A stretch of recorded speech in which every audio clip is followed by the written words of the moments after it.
Hi, my name is Samantha. I'm here to share my journey with you and my future self. So what I'm about to share today is not easy for me to do, and I've gone over and over in my head asking myself if this is the right thing to do. Do I know what I'm doing? Should I be doing this? And I was just questioning myself. I guess I just came to the realization that it doesn't matter what I do, it's how I do it that matters, and what I want to do, what I hope somebody would have done for me is put out something there. I mean, there probably is the struggles of life, living with mental health, the autoimmune disease, and obesity. I want to inspire other people out there. I want you to know that you're not alone, because I felt alone. You might be going through the same thing I am. You might not be. It might be something completely different, but you're still struggling and you're thinking you are dealing with this and nobody knows how you feel. And after many years of myself going backwards and forwards about it, I finally realized I am not alone. It's okay to ask for help, and it's okay to say you're not okay. I just want you to know that there is a light. It may take you a long time to get there, but there is a light at the end of the tunnel. Be strong. And my journey about a decision, a life-changing decision that I have made. It's a decision that I didn't take lightly. I'm taking big steps. And I guess I had to sit down and ask myself, if this is what I want to do, if this is what I need to do, should I be taking that drastic step? Is it feasible for me to be doing that? And at this point in my life, I'm 28 and I felt I had no choice. My GP felt I had no choice. Before I start this journey, I just wanted to put it out there for me in the future to look at and see that you went through that. And look at you now. So, Sam, if you're watching this, I need to take you back, give you the story of my life. What led me to being here with you? What happened? How did I find myself here? I was not a healthy child. I was healthy, but I was not like the other kids around me. I suffered from headaches and nosebleeds.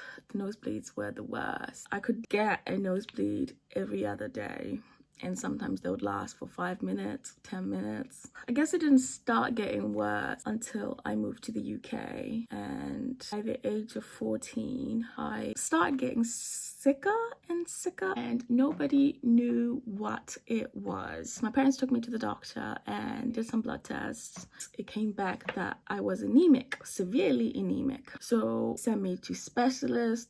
I had appointment after appointment, and they still could not figure out why I was anemic.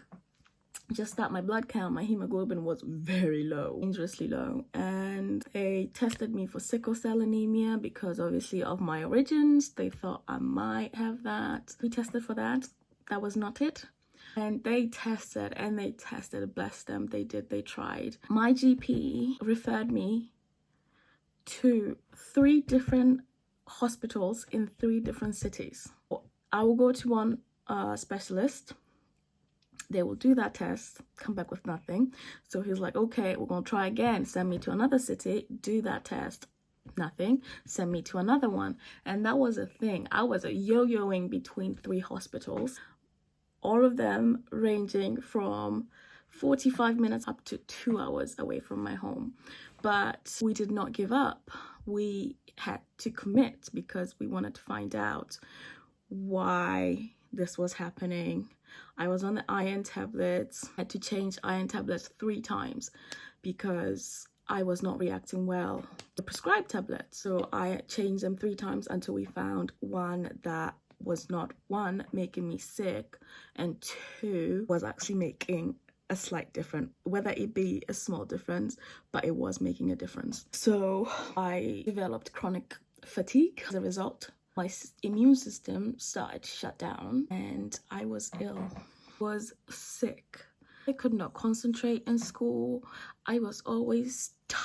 yet. If I didn't have tonsillitis, I have glandular fever. If I didn't have that, I would have something else.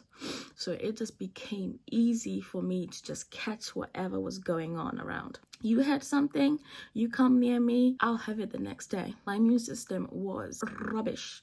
It was an ongoing thing. I was getting blood tests done every other week to see if my hemoglobin went up a little with the iron tablets they were giving me. Got to a point where it got to the single digits, got to like 4. It was so critical at that point. So seeing specialist after specialist. So I was not born in the UK. I was born in an African country and I moved to the UK a few years before. Anyway, by the time I reached 16, they started doing HIV tests every 3 months. I don't know why, but I went with it because they know what they're doing. So, and then they moved it to every 6 months. Each time the results came back negative. They still went back and did more tests. So I didn't argue with that. I just wanted to be better. I just wanted an answer. I just wanted to know why that was happening, why I was getting sick like that. So with no answer, no idea why I have this problem going on, my doctors were not only losing hope, probably getting annoyed, but I was as well. My parents were as well. How would you feel having your child be so sick that they can't get out of bed? And I hated how that made me feel. I hated seeing that look on my parents. I hated calling the doctor. And that made me, to this point, still hate calling the doctor because... So put it this way, every other week I go in for a blood test and every time the result is not what they're hoping for. But on top of that, they can't figure out why it's like that. As a professional, that demotivates you. And I could tell by every time I go to the doctor, they absolutely dreaded me coming in there, and I felt bad for them to the point that I would get ill sometimes and I would lie about it. I would pretend I was not ill. You can tell that I was ill, but I would pretend I was not ill, so I wouldn't go to the doctors or we wouldn't call the doctor because I didn't want to put that on them. Yes, I know it's their profession, they're equipped to handle that, but after such a long time with no answers, I just felt bad for them. We were losing the faith. I was losing my faith. I am a firm believer of the higher power, and by that time I was losing my faith, and I hated that I was questioning him, and I was losing the motivation to do anything because where was it going to get me? I just didn't have the will. I did not have the will to continue. It was gone. So from the ages of 14 up until I was 18, my health deteriorated so badly. It sucked. I was in and out of hospital and my mental health took a toll. Like, I didn't know it at the time, but other people can see it, but I couldn't see it. So one day I went to the doctors for one of my sit downs with him. Sat down, he asked me how I am. I fine, you, how are you? You know, chit chatted, and he started looking at my records. Bless him. He was scrolling through those pages and I could see his face just, you know, lose its enthusiasm. Just that smile that was on his face, it's just gone. And he's just reading, and you know, you can tell by his eyes that they were losing the hope. And he looks up at me with the saddest look on his face. And I was just like, I have gotten used to it at this point, you know. And he just had that crushing, sad look on his face. And I was just like, here we go again. So he looks at me, goes back down to reading his notes, looks at me, goes back to reading his notes. And while he's flipping through them notes, he just nonchalantly says, you're not gonna make it to 21. And he just went back reading. Didn't lift up his eyes. He just flicked the notes and he said that. And it registered a little, and I was trying to process. So I was just like, okay. So I looked at my dad, looked at the GP. Me and my dad maintained eye contact again, and we just shook our heads. It was like, no, go back. We misheard. Let's just no. And we didn't even bother asking. We didn't even bother asking this man to clarify what he said, and just sat there and listened to what he was advising us for that day. Nothing registered. He was just giving us the next steps of what my procedures were going to be, my appointments, and what tests they were going to run. That was it. And I don't think it sank in until I think a few days later when I was at home and me and my dad were going through the paperwork that we got, and we're flicking through the paperwork and we're seeing the notes, and we're just like, oh, so that was real. So it was like, so the shock of it, they've just said, at the rate things are going, my blood count was at single digits. And at the rate things were going, I was not going to make it to 21. I was 18 years old. Who's not even made it to their 20s? Why not even make it to 21? How do you, as a teenager, make peace with that? So that was what it was for me. So from that point on, I worked on finding peace. I worked on finding myself. Due to some other reasons, on top of my illness, I ended up finishing college at home. Didn't even go to class anymore. I didn't want to go to university. I wanted to spend as much time as I can with my family, have a little life, and because obviously at that point my life was a revolving door to my doctor's surgery and the hospital and the specialist offices. So I wanted to do something that was for me. I wanted to do something. I wanted to leave something. I wanted to leave something out there. I wanted to make an impression on others. And that's what I did. For nearly 4 years, I started getting infusions. Every 3 months, I'd go into the hospital, 8 in the morning, get hooked up until 5 p.m. and go home, go to sleep. We still hadn't figured out why my blood count was so low. We came to the decision that outflow was no longer welcome. Outflow, as I refer to it as Artemis. You will get to know that I have a thing for Greek mythology, so work with me. Anyhow, when I do refer to Artemis, it is because I'm referring to anti-flow. Okay, so yes, Artemis was banished, and that was the start. So because of that, my blood count improved a little, not to the point that they were happy with it, but to the point where it wasn't critical. So we worked with that. I worked 2 jobs, one full-time, one part-time. One was starting at 7 in the morning, I think it's 7 in the morning, finishing at 6 p.m. and the other was starting at 6:30 and finishing at midnight or 10, depending. And that's what I did. I wanted to keep busy. I wanted to forget that was going on. So I got busy. I took part in Camp America. I got my level 3 in childcare because why not? So it was offered with one of my jobs. So I took that. I just lived. I enjoyed life. I did what I wanted to do because I was told this was it. So I did my best. But my health kept going. I kept getting sicker and sicker and my jobs were affected. I still refused to give up though. I still live. And in 2013, I left the UK, went to the US for 6 months, and that was the best decision I ever made because, do you know why? In 2013, people, I turned 21. So May 1st, I hopped on a plane, went to the US, and I just lived. I was still ill, but I was doing something that I wanted to do. So I just made memories. And in that time, I must have gone to hospitals out there many times. Thank God for insurance, right? And I developed a stomach infection while I was out there. So they treated me and they advised me when I come back home to go see my general practitioner, that's my GP, and for them to investigate further. So November 1st, I was back in the UK and went to see my GP, gave him the paperwork from the doctors in America, and we went from there. But as time got on, my hospital visits became frequent. My poor dad, I would go to bed and I would wake up at like midnight, 3 in the morning, 2 in the morning with severe stomach pains. I was throwing up. I was just not good. And we would do our A&E drives, 30-45 minutes from our house. Yeah, every night. Most of the time, I'll get there. They'll look at me, immediately admit me. So I'll be in there for like a day or two. And and they sent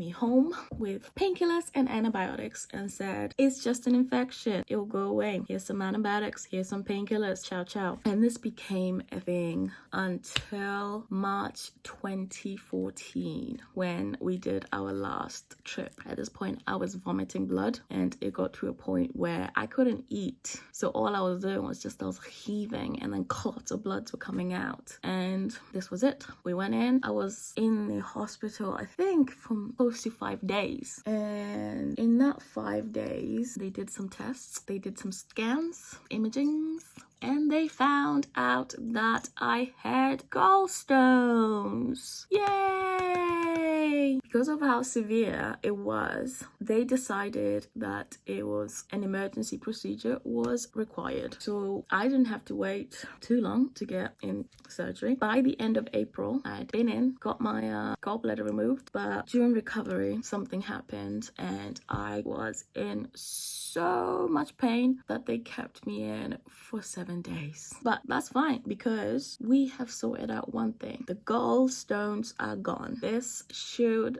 be it in regards to the stomach pains, right? That's what we thought anyway. So at this point, it's 2014. I am 22. I wasn't meant to see 21, but I'm 22. So I decided, you know what? Screw it. I am going to apply to university. I applied to university. I chose the university that I wanted to go to. Well, I chose the one that's closer to home because, you know, home is where the heart is. That's what I did. But I was still unwell. I was still struggling. But at least now I beat one of the odds. So it was looking up. So that's what we thought. Come September 2014, my fresh face goes to uni. I decided to study law. Why, you may ask, did I choose such a subject? Well, in my time during my discovery years, I realized I like law. There's law in everything. Everything you do requires some sort of legal help. I wanted to do something not only to help myself and my family, but to help people out there. So that's what I wanted to do. But because Artemis had been banished, that meant that I was getting extra hormones in my system. I started gaining weight. I gained weight like nobody's business. I hated how it was making me feel, but that was not my focus at the time. My focus at the time was getting healthy, getting my hemoglobin blood count to a level that my GPs will be happy with. But also at this time, I had moved homes because I moved to university. So that meant my GP, my family doctor, who was friends with my family, God rest his soul, was relieved of my departure. My GP passed my case on to a new GP. Fine. During the discussion, this was, you're going to a new city, you're going to see a new GP. Hopefully, you know, they might do better than we did. I said, that's absolutely fine. You know what? You've seen me through a lot. Thank you. And we parted ways, and I got a new GP, my GP at university. I went back and I said, I have gained a heck of a weight since Artemis was banished. Is there anything you can do for me that can help with that? They did. They stopped my injections and put me on an implant. So that was meant to help. A little bit. Took it. I took the chance. So I was like, I took it. You know what? Hook me up. I'm there. So I did. I also, while I was doing that, new city, new people, try out new things. I joined a gym. I joined the snow sports club. So I wanted to try snowboarding. In 2015, February 2015, I developed severe stomach pains. So severe. And to the hospital I went while I was at uni. My parents, 2.5 hours away. And I stayed there for 14 days because the pains were so bad. The only thing that would stop them was morphine, and I couldn't believe it. I was back there and it just sucked. It sucked. Anyhow, while I was in the hospital, they found out that I had some polyps in my stomach. So the next step was to remove them because my stools had blood in them. So yeah, that was our next step. Remove the polyps, right? Easy enough. They said, this is a 30-minute procedure. It should be done in 30 minutes. You're all good to go. You'll be all good to go. I said, okay, fine, thank you. And but they also diagnosed me with chronic abdominal pain. So they said the reason they diagnosed me with that was because of the prior gallstones. I know. Because it took them such a long time to diagnose that gallbladder situation, I had then developed chronic abdominal pain. I was on 2 types of morphine, the oral morph and the morphine sulfates, and girl, hallelujah, because that was the only thing that would stop the pains. So I decided to suspend my studies. I'd only just started in September anyway, so what's the biggie? So I suspended the studies so I can focus on the fact that I was about to get surgery again in the space of not even a year. And what was meant to be a 30-minute procedure turned into 3 hours. Why did it turn into 3 hours procedure? Because they could not find them polyps. So they had to get a different surgeon specialist in, and they still couldn't find them. So they just gave up on the surgery. Sent me on my way. So now, fast forward to September 2015. Fresh-faced again for my freshest week. We're still gaining weight. Now we have chronic pains. Now we live with daily stomach pains that if you eat one wrong thing, you can find yourself in bed for a couple of days. So we're in September but I also developed severe motion sickness for reasons unknown to me. I always had motion sickness, but worse this time. So I mean worse as in I would get out of bed and I'll feel dizzy. I would walk up them stairs, I'll feel sick, nauseous. I'll just do one incline and to the toilet we go. So they had to prescribe me anti-nausea medicine, which helped, and my headaches got worse, but not worse to the point where I needed to seek professional help for. They were just constantly in the background, feeling them knocking away. You know that feeling? Yeah, that was my life. I have compromised immune system. I have chronic abdominal pain. I have severe motion sickness, and I have headaches every day. And to top it all off, I am overweight. The clothes that I bought were no longer fitting. When I bought them, they were fitting. Some were loose. Now they were too tight. I could see the looks on people, and when I tried to explain that the reason why I didn't go to class a certain day, or the reason why I didn't go to work another day, they would all look at me. You know when you get that look from people, that judgmental look, like, oh, we know why. They all thought they knew why I was sick. Oh, you're not sick, you're just lazy. Oh, okay, that's fine. I hate it so much. Anyway, so I was starting to hate myself. I was starting to hate how I looked. I was just starting to hate disappointing people, and I hated putting my parents through that. I hated. I'd now become another GP's problem, and I just hated. I hated. Anyway, I told my mom, hey buddy, hey y'all, hi. Okay, so meet my baby. This is one of my babies. This is Zeus. Zeusy, say hi to the camera, buddy. Say hi. Hi. Oh, Zeus, is that you on the camera? Zeus don't want to play with you people. It's alright, buddy. I love you too. Do you want to go play? Go play. Back. So I went to my mom and I sat down with her and I explained to her that I just explained to her my worries. I didn't tell her the full extent of it. I just explained to her that I was tired, and I'll always remember what she said to me. She said, I think many people say this as well, but when it comes from your mom, it's uplifting, isn't it? I was questioning. That's it. I was questioning my faith, him, whether or not why would he put me through this? I'm still young.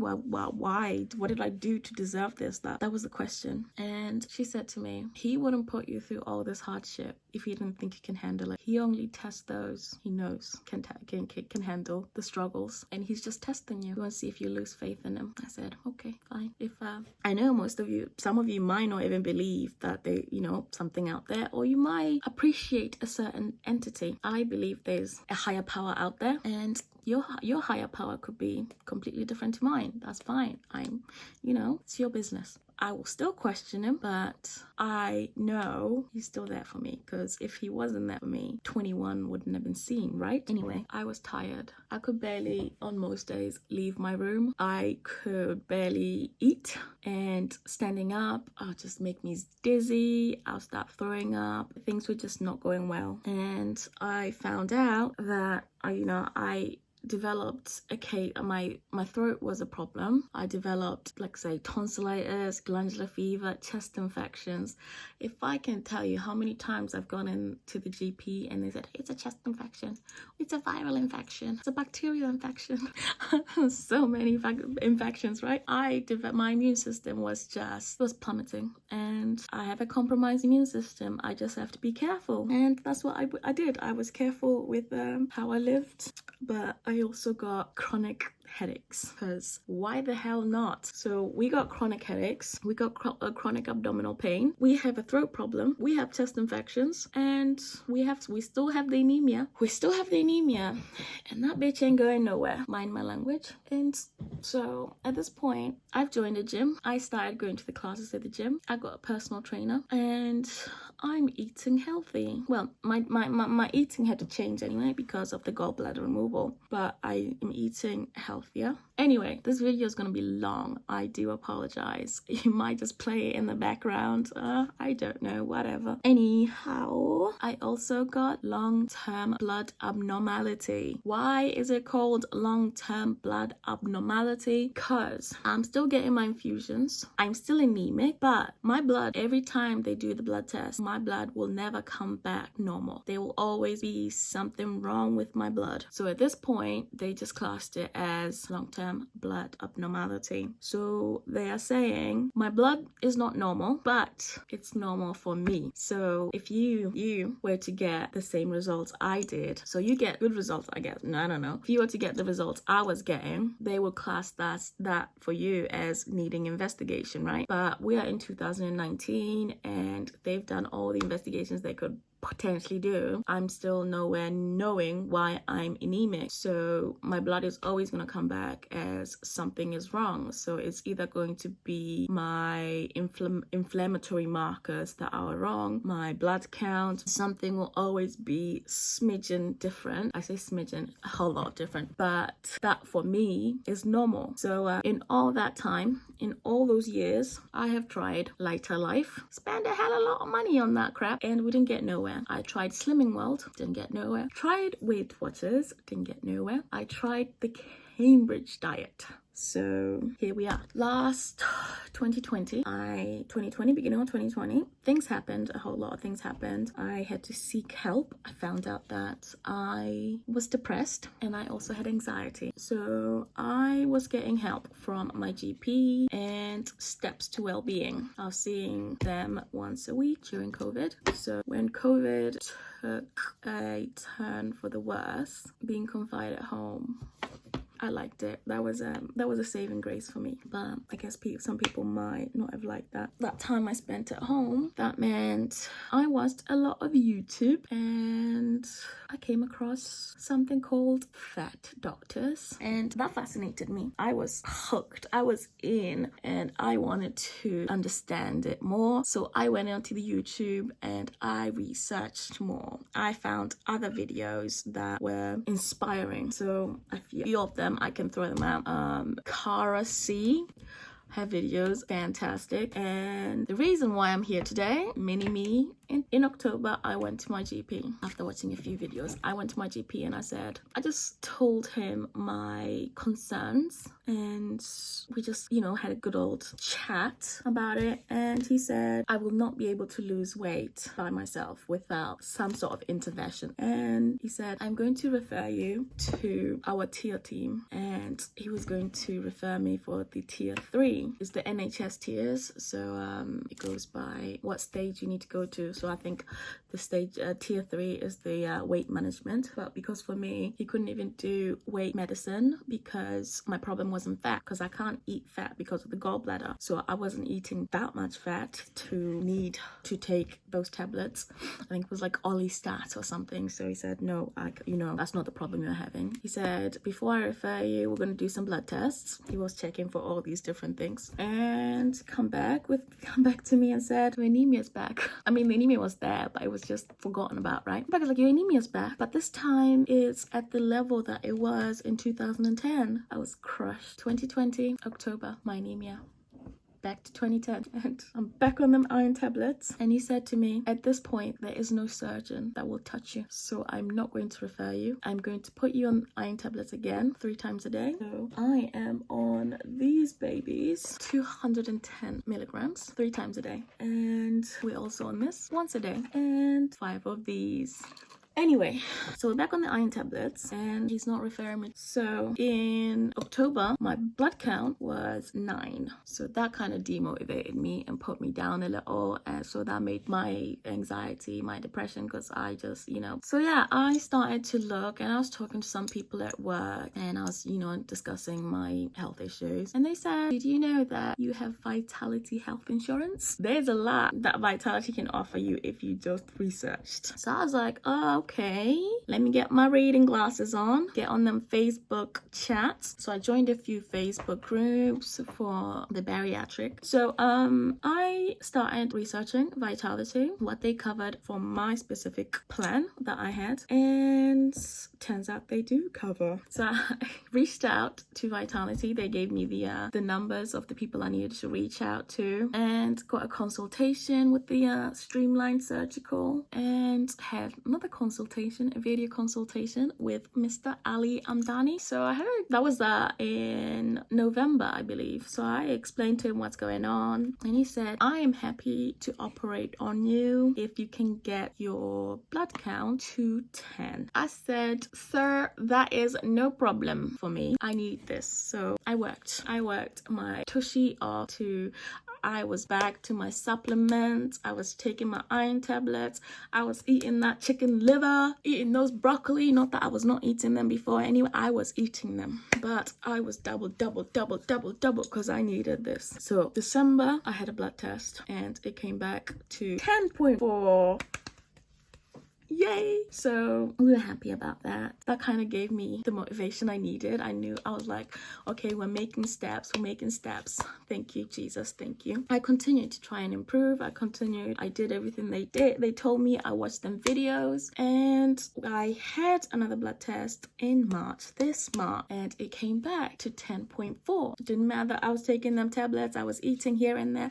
No, but we've gotten it to the 10 that Mr. Ali had asked me to get it to. So I was back on the YouTube videos to try and get myself ready, psyched up, and like I say, one of the YouTubers I found, Mini Me in Tennessee, one of her videos from 2017, she issued out a challenge, and the challenge was to do a weight loss surgery video if you haven't done it. So I said, I can talk to my mom, I can talk to my dad about this, but there has to be somebody out there who might be going through what I was going through silently by myself with my family, thinking that I didn't have the support that I actually do have. So I wanted to start that and share that with you, and so I felt inspired by that and I wanted to try and see. So here I am. So if you're still here, thank you.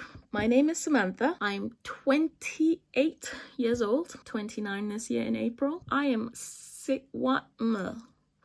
163 centimeters tall, and I weigh 128.3 kilograms with a BMI over 48. I am 28 years old. I am tired. I am tired of being ill. I now have migraines, by the way. I am tired of being ill. I am tired. I have ankle problems, knee problems, sore throat problems, and most of those, they wanted to remove my tonsils. Because of my immune system, they can't remove my tonsils because for some reason my tonsils are the only source of immunity. So they want to remove my tonsils, but they can't for the time being. They want to operate on my ankles. In regards to my name, my channel name is going to be Enthusiastically Sleeved. Why did I go for Enthusiastically Sleeved? I went for that. First off, my name is Samantha. I've said that a few times. And when I did my little research on the meaning of my name, it said, obviously it's a feminine Hebrew name for Samuel, which is derived from the Greek ethos of flower. So I was like, hey, Sam is a Greek mythology enthusiast. So I was like, oh, now we're in my alley. So let's go. So I researched, the Greek meaning of flower, and I found Anthea. Anthea was one of the graces or charities, and she was the goddess of flowers and flower heaths. So I was like, oh, this is it. This is it. This is the name. So I was happy. So I'm losing my voice because I have a cold. Well, I have a little cold. I don't know what I have, but whatever. So enthusiastically sleeved, because it's sort of my name, Samantha Sleeve, right?